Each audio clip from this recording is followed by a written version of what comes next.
Je suis ravie de te retrouver dans l'épisode de podcast d'aujourd'hui où j'aimerais te parler de comment je peux faire pour oser chanter devant un public. C'est souvent la demande numéro 1 que j'ai dans les coachings, c'est j'ai envie de chanter, alors pour le plaisir au départ bien évidemment, puis très souvent il y a quand même cette idée qui arrive par la suite de se dire maintenant que je chante, maintenant que je me fais plaisir, j'ai envie de passer à l'étape supérieure et j'aimerais par exemple oser en tout cas chanter si je suis invitée dans un karaoké ou si j'ai l'occasion de monter sur scène, j'ai envie d'y aller. Et souvent, moi la première, au départ quand on chante dans un karaoké par exemple, ça peut être encore plus intimidant que d'être sur scène. On a plein de croyances comme ça et on a chacune les nôtres d'ailleurs de se dire moi je suis plus à l'aise par exemple dans une salle de spectacle avec mon public devant que devant 3 personnes de ma famille. Ou je suis plus à l'aise dans un karaoké où il y a du bruit autour de moi, etc. que si je me retrouve devant une salle, un projecteur sur moi et tout le monde qui m'écoute. Donc on a chacun nos croyances par rapport à ça et je vous invite déjà à faire un premier point sur si je me visualise, ce qu'on appelle aussi de la futurisation, c'est un outil qu'on utilise en hypnothérapie. Si on se visualise, si on se projette, un peu comme les sportifs, vous savez, qui se visualisent dans leur compétition, ça augmente en fait leur capacité de concentration, ça augmente les résultats, ça augmente le potentiel, etc. Donc là, si on s'amuse un petit peu à faire cet exercice, si je me visualise, quel scénario est le plus confortable pour moi? Est-ce que je suis bien sur scène avec un projecteur sur moi et j'ai mon public qui est là, qui m'écoute? Ou est-ce que je suis plutôt dans un karaoké, il y a du bruit autour de moi, il y a de l'interaction, etc. Est-ce que je suis bien derrière mon micro de podcast? Ou est-ce que ça me terrorise? Faites un petit peu le point sur les différents scénarios avec lesquels vous vous dites ça c'est ok pour moi et ça c'est une trop grande zone, une trop grande sortie de zone de confort, pardon. Ça va vous permettre déjà d'y voir un petit peu plus clair et surtout de vous dire ok, et du coup ça c'est pas pour tout de suite. Par contre ça, pourquoi pas? Je peux avancer, je peux faire le chemin pour que dans 1 mois, 2 mois, je sois sur scène, dans un contexte qui sera rassurant et confortable pour moi. Surtout, dans un premier temps, de ne pas aller dans quelque chose qui est trop inconfortable. J'aime bien le dire, on passe par des étapes et c'est pour ça que c'est important de faire cette petite liste avec le contexte le plus rassurant, confortable et on va jusqu'au moins rassurant et au moins confortable. Ça permet vraiment d'aider à y voir plus clair et surtout de faire la démarche. Rappelez-vous, quand on ne fait pas cette démarche, on reste avec nos peurs, on reste avec un petit peu nos manques de clarté, entre guillemets, et en fin de compte, on ne passe pas à l'action. Et quand on ne passe pas à l'action, il peut se passer du temps, beaucoup de temps parfois, et on est bloqué, on est complètement bloqué. Donc, c'est dommage parce que le but, c'est quand même d'aller au bout de ses envies de scène. Donc ça, c'est le premier exercice que je vous invite à faire.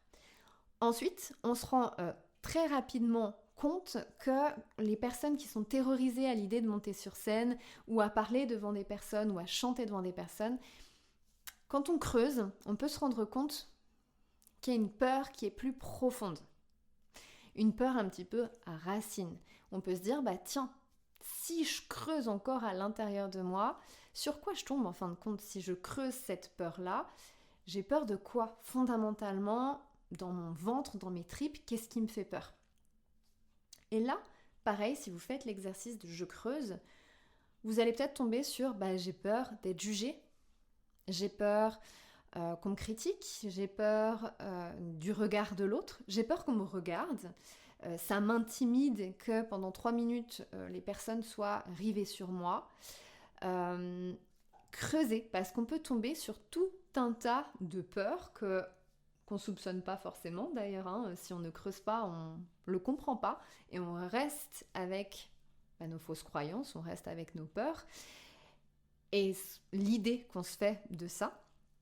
Donc vraiment de pouvoir creusez ça. Ça se creuse tout seul ou ça se creuse aussi avec un coach vocal qui va vous accompagner à pouvoir lever en fin de compte ces peurs. Encore une fois, étape par étape, challenge après challenge.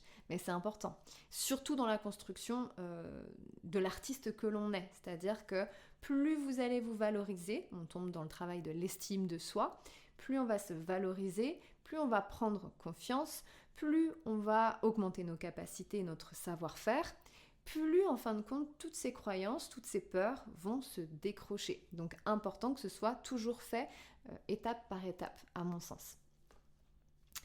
Puis l'autre clé qui va arriver, c'est forcément de travailler sur sa technique. C'est le savoir-faire. On vient d'en parler, le savoir-faire va être très important. C'est un peu comme quand vous faites une recette, par exemple, le gâteau au chocolat.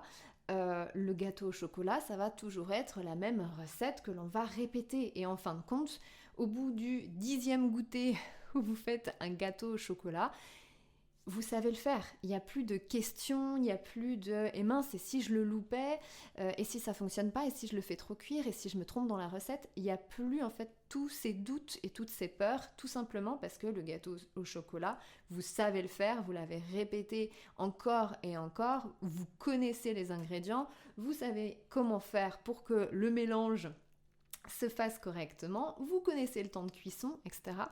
Donc, vous le faites sereinement, j'ai envie de dire. Bah là, c'est exactement la même chose. Plus vous allez instaurer votre technique vocale, plus vous allez savoir, bah tiens, à ce moment-là, dans ma chanson, par exemple, je dois bien respirer. Ensuite, dans la deuxième partie, là, je dois bien travailler mes changements de mécanisme, mes couleurs de voix. Je dois bien projeter à cet endroit-là, etc., etc. Quand vous avez votre trame technique qui est claire pour vous et surtout que vous l'avez répété encore et encore, rappelez-vous la répétition, c'est ce qui va faire que le mécanisme va s'ancrer. Et à partir du moment où le mécanisme est ancré, ben c'est gagné.